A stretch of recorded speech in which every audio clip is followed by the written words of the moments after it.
Well, today I am pleased to welcome to the studio Alison Taylor and James Cohen. Welcome. We're going to talk a little bit about your recent post in the FCPA blog titled, quote, "The Future of Business Ethics, Hypertransparency, and Other Global Trends," end quote. So for a compliance officer reading your work, I'm not sure if they would find it inspiring, frightening, or both. So let's find out.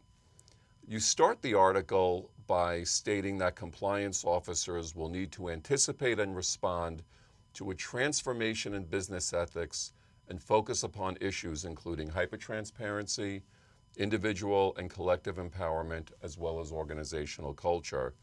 And you conclude the post with, quote, "Compliance and ethics departments will need to incorporate into their strategies the connections among corruption, human rights violations, and the conflicts they drive," end quote. So it seems from your perspective that you see us entering a new dawn of transparency as well as business ethics, and with it, new potential drivers of ethics and compliance programs. So is this redefining the compliance role and moving into areas past law and regulation and into social policy?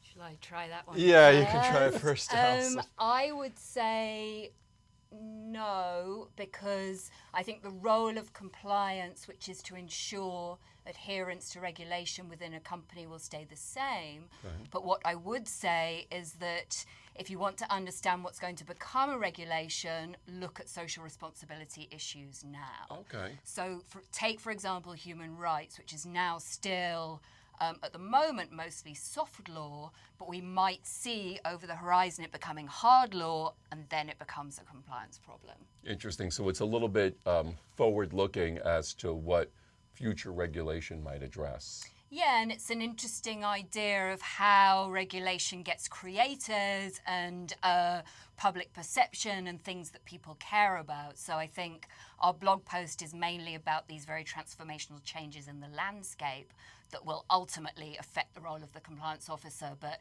perhaps in unexpected ways. Interesting. James? And just to add on to that, it's, as Alison said, it's kind of keeping a finger on the pulse of what's going on in terms of these trends that we identified, making sure that compliance officers are relaying these trends and bringing them close to what is a company's bottom line, what is the company's objective, Right. and making sure that these ideas are operationalized and organizations see how they can work with these new compliance issues as opposed to making them a box-ticking exercise. Okay.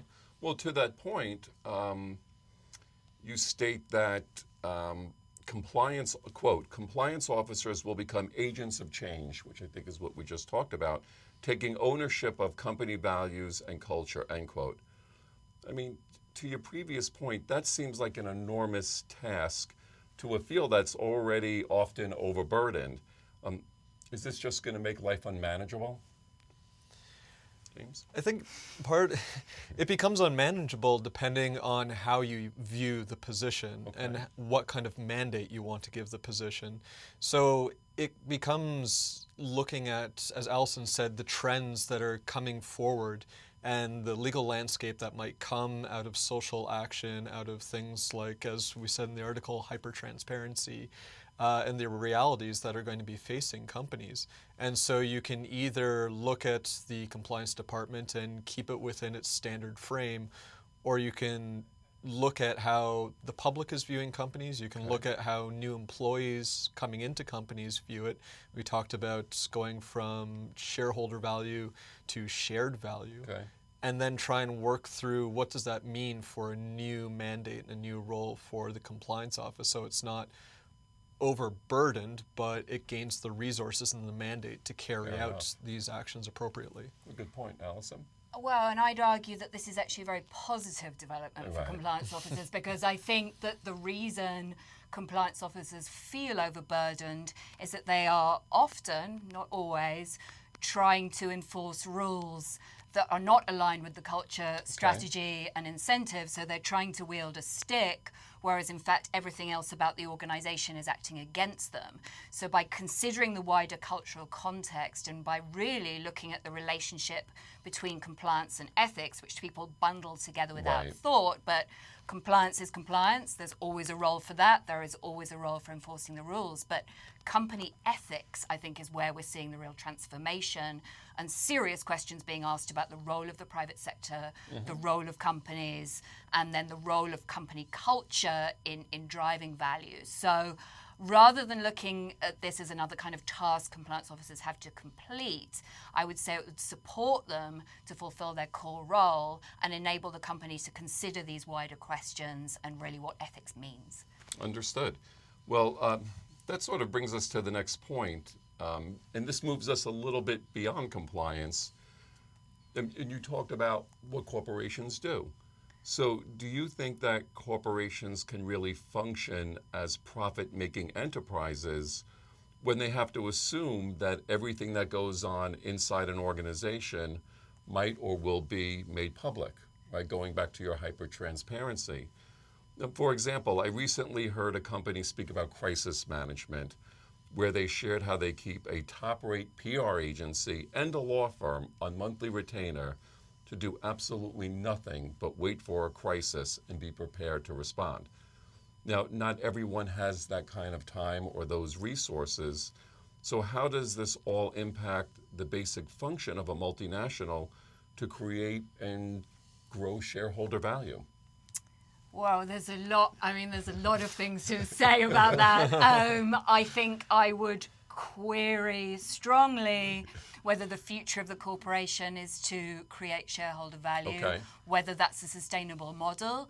We can certainly see that short-term profit motives have driven a lot of bad behavior, that arguably they do not ensure a company's survival. So I think we're moving more towards concepts of shared value, as James said, and stakeholder trust, and so on.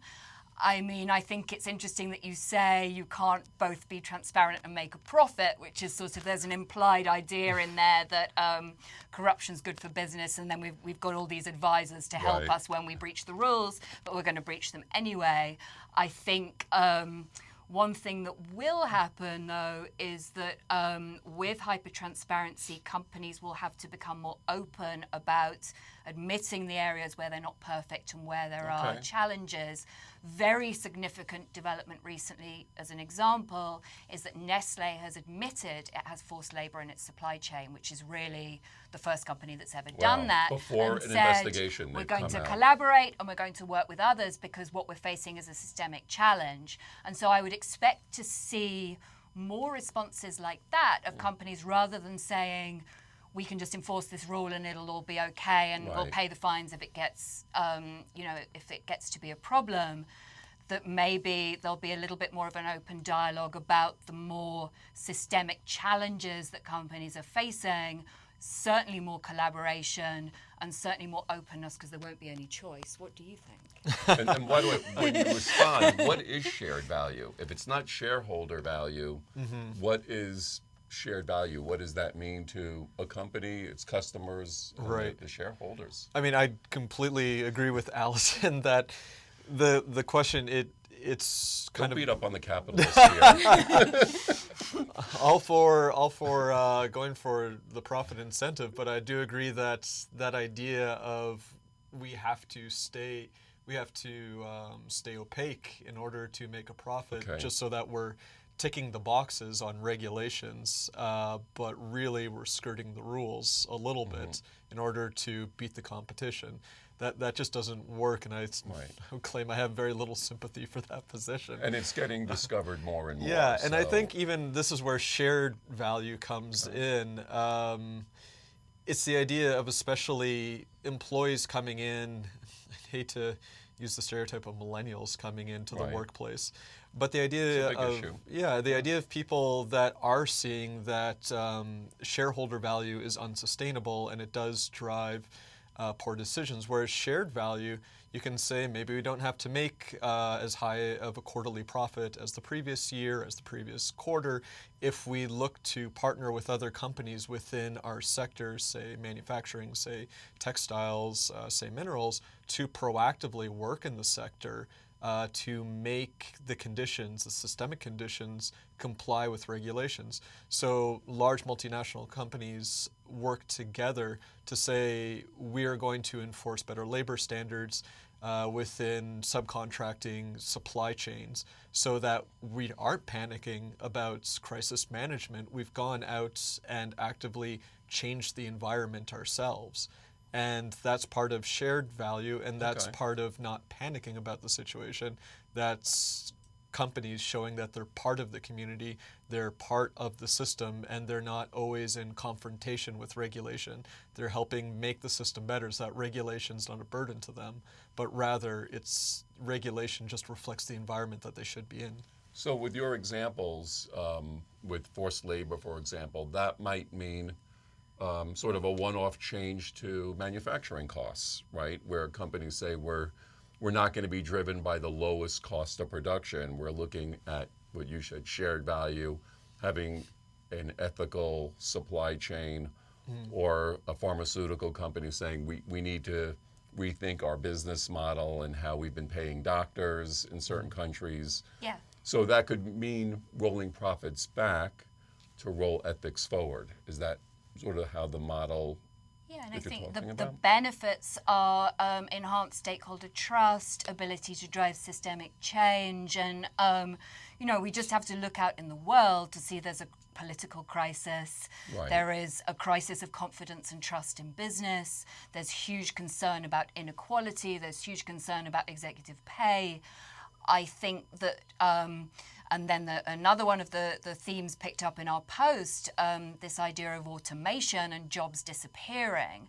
All these things mean that companies are going to have to think about their role in society and their role in value creation, tax payments, providing jobs in fundamentally different ways. And I think there are going to be very intense pressure from society growing to ensure that people operate transparently and responsibly if they want to survive. So I wouldn't view it as a trade-off between making money and doing good. I would say if you want to make money in the long term, you'd better get on this and start responding to what is a fundamentally shifted environment. And if you can't recognize that, maybe you're not innovative enough. Yeah, and to add on to that, I mean, most companies will have, or large industry will have a budget for research and development. That can be money lost, but you're looking into the future. You're looking into the landscape that's coming. And as our article points out, the landscape is shifting in terms of compliance, in terms of anti-corruption, in terms of human rights. There's more demands out of citizens. There's more demand out of the public for action to be taken by governments, for more conscious decisions by companies. And so as Alison says, if you can't make the investments in advance to work within that environment, it's not a matter of taking a profit loss. You're just going to fail within the new environment. Right. And so it's within potentially companies' interest to work together, just as you would have a portion of your company within research and development, you'd have a portion of that within helping change the landscape that you're working in. So say shipping companies, notoriously harbors for corruption, for bribes, for stalling shipments. Shipping companies are starting to work together to fight back against that because they're very large companies and they have the means to do it.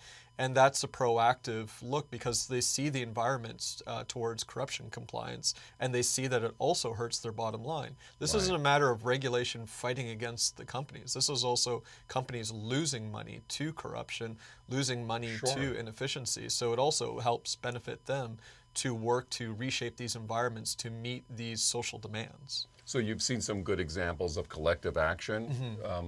Is it having an impact? Yeah, I think so. I think there's a lot more to be done, but the Maritime Anti-Corruption Network is a very good example. The EITI, I mean, that it's arguably in no oil or mining company's interest to disclose their payments to governments, and in fact, that's driven a lot of the resistance. This will hurt our competitive position, this will hurt our negotiating, but if everybody does it, and if citizens in the country can see where the resources are going, and companies can understand what the governments are doing with their payments, that's actually better for everybody. Okay. So a lot of these things are really just collective action problems that maybe I do think the biggest trend is hyper-transparency, because you can see things, patterns develop that you couldn't see before. So I think it's a very exciting time for business, but it's certainly, I would say that ethical innovation is where you need to be going if you want to be here in 50 years. And that's something that you can see about the private sector. Actually, very few companies survive over the long term, and we might say that's because of this focus on short-term profit motive and getting away with what you can. So I think it's going to be very transformational, and I think that compliance officers should be happy and relieved, not intimidated. We missed that term in our article, ethical innovation. Yeah, well, it's a new one. Well, speaking of getting away with it, let's talk about the dark side for a minute. And we've talked about this. I mean, you can't change human behavior, and human nature does have its own peril. We know that. So if bad behavior happens, I mean, we always will have the risk of a compliance failure. So in your world, and in this world of hyper-transparency, aren't we just accelerating a formula for disaster as to somehow give compliance the responsibility for catching all these falling knives, be they social or criminal, behavioral, etc.? I mean, I don't think, yet again, it's a matter of that's the way things are going towards, and we shouldn't run away from it and see it as a burden that can't be managed. It's more the ethical innovation of how do you manage this situation of something that should have been happening anyways, of better compliance.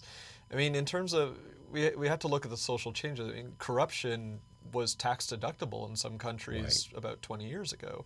And so behavior has changed towards corruption. People still sometimes see corruption as greasing the wheels of corruption, but because we see the impact now, you can't avoid the pitfalls of that issue. So one, you change it by changing the mindset, changing the attitudes, and changing the tone from both society and the tone at the top. And then, of course, there will always be the outliers who want to get around the laws just to make the end objective. Sure. I mean, it's a matter of looking within the hyper-transparency environment and calculating the risk as well, and what resources you need to catch that remainder after you've built up an environment that wants to actively follow compliance and doesn't see it as something that they begrudgingly have to follow. Understood. Well, let's end on a positive note. So a question for each of you. In a recent blog post, I talked about today's workforce and how they're looking for meaningfulness in their lives beyond job descriptions and performance reviews. Back to the millennial discussion. So in conclusion, in this world of hyper-transparency and some of the global issues that you've identified, do you see this as bringing sort of a positive force, a positive opportunity to companies and employees as to really having a benefit for society? And if so, what might be a few examples? Well, I think it's very interesting to think about the evolution of compliance from enforcing rules to driving values. I mean, for sure, if you can do that successfully, you will attract and retain better employees. You will arguably be more profitable over the long term. You will certainly build stakeholder trust. You will certainly manage your reputational risk better. So I think, one compelling example that's striking me is GSK, who've obviously had a lot of challenges in China, a lot of challenges in the sector. and have driven, as a result, a number of super interesting innovations in the compliance and ethics area, stopping paying doctors to speak. Right. They've got an innovation lab where they invite doctors that don't work for GSK to work on kind of problems, very behavioral-based training. They've really taken these moves that are a first in the industry, and that, you know, the conventional wisdom would be, well, we can't compete unless we're making these payments. And they've come out and said, well, we're stopping. Right. And I think that's going to serve them very well in the long term. It sets a new bar. It challenges other companies to meet it. And I would bet that over the long term, they will have more engaged employees and be more competitive. Excellent example.